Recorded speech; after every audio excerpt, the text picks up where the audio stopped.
We are live.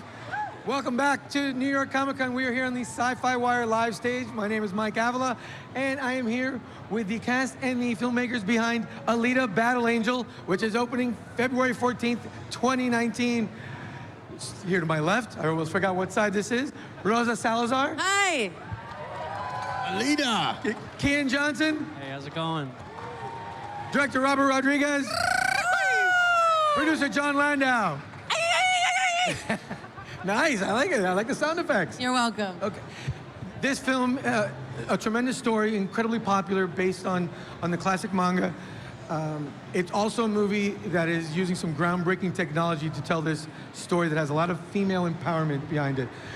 Rosa, tell me about you playing Alita and what you're bringing to the role and how you became involved with it. I bring a lot of emotion, and I think that was part of what clenched it for me. I made Robert cry, so I made a grown man cry, and that was mainly the process. I think that it's a really important story, not just for young women, but for all people, and very relatable considering the current state of things, especially in our country, where you feel like I'm an insignificant person. How could I change anything? I can't really do much. But this character feels that way, and then she goes on a journey learning about herself and discovering herself and empowering herself, and then she realizes that she actually is quite capable of changing not only her own circumstances, but the circumstances of everyone in peril. So that was a big part of it for me. Robert, I know when you came on board, you had to trim down James Cameron's script from, what was it, 600 pages or something nuts like that.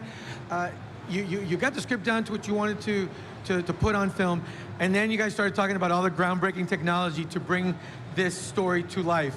And some of it is amazing, because if you've seen some of the clips out there that they've shown from the film, scenes that you think is an actual person, it's the technology, it's so lifelike. Talk about some of that, and the challenges of getting the actors to really capture, because it must have been tough for you as well, doing the motion capture work for that. Well, the performance capture really, they're able to do that actually really well because they're performing. We have real sets, real actors around them, and she gets to actually act alongside all of her co-parts. So it's really getting the technology to a place where it can capture all of that and have this character come through, so you're seeing it as a character and as a person and not as a CG element. And originally, Jim had designed this to be made before Avatar, to help inform and create the effects to be able to help Avatar get made. But his script for Avatar was ready first, and also he realized the work they would do in Avatar would push the technology far enough so that they actually could do this photoreal person, which we hadn't really seen before, for Alita. So it really helps, so that when you're watching the movie, you're watching a character and you become involved in her story, and it's a very warm character who sees the world from a very innocent place until she finds out who she is, and it becomes this real story of self-discovery. And you want the technology to go away at that point, so that you're just involved in the story. And it's really successful. I mean, it really is just amazing to look at and feel this world come alive, but mainly you feel her, and she's our title character, so we knew we had to get her to work. There's also a lot of ass kicking in this film. How much of that did you get to do, because it's motion capture and it's not all CGI? Were you involved in a lot of the stunt work? Well, I trained for 5 months for about 2.5 hours every single day, except for Sunday. I learned a lot of different martial arts techniques and got really strong. So I was actually able to do more of the stunts than I previously thought I would be able to. I did the lion's share of the stunts that are actually in the trailer that they put out. I was really pleasantly surprised to see, oh, well, my movements do look sharp. Again, there are a few women that it takes to bring Alita to life fully, people who have been training their entire lives. But I was lucky enough to get most of my moves in there, so that was really great. You should see her eagle claw form. Yeah, my eagle claw and my staff work, and if you go to my Instagram, you can see some of my training videos, and it was really, really fun for me to do that. I want to ask your co-star here, Keean, you play Hugo. Your relationship with Alita is a key part of the story. Does she kick your butt in the movie? Luckily, no. She does not kick my butt in the movie. Just everyone else's, except for mine. I kicked his butt off screen, though. Yes. Emotionally. Is that true?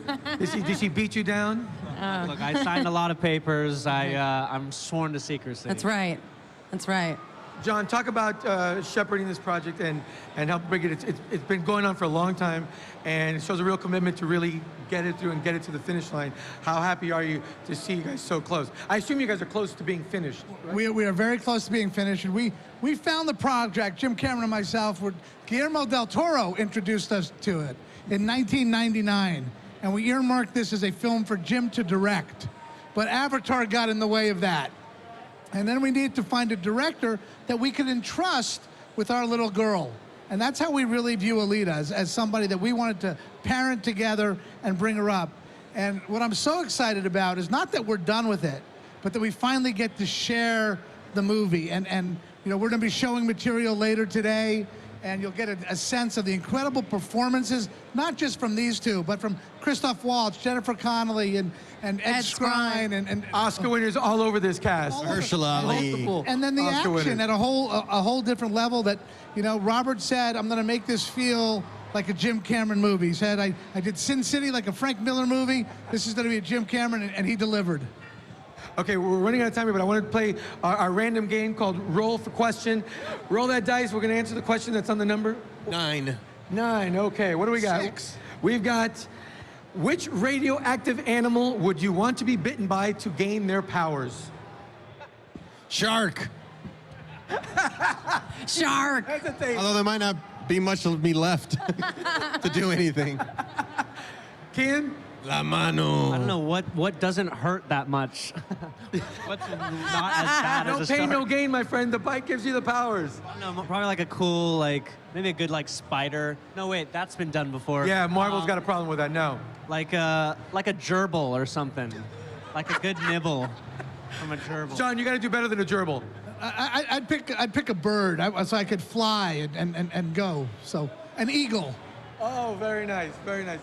Ladies and gentlemen, thank you guys so much for being here. Ostrich. Ostrich, very good. Ostrich. Oh, I thought you were going Those with things shark, are too. vicious. Ostrich. You are kind of mean. You're right It's a about bird that. that doesn't fly, Jon. But, ostrich. Okay. They run very fast. Yeah, exactly, and they're crazy. Alita Battle Angel, you're going to see it February 14th, 2019. Thank you all. Give it up for the Thank cast and the you. filmmakers. Thank you. You look great. Hey, keep following all the fun here at the hashtag It's a Fan Thing and hashtag NYC. And coming up next, we've got Matthew Rosenberg talking about what's the furthest place from here. Hi, I'm Jackie Jennings with SYFY WIRE. If you can't get enough of New York Comic Con, go ahead and subscribe to our YouTube channel for news, interviews, cosplay, and so much more. What are you waiting for?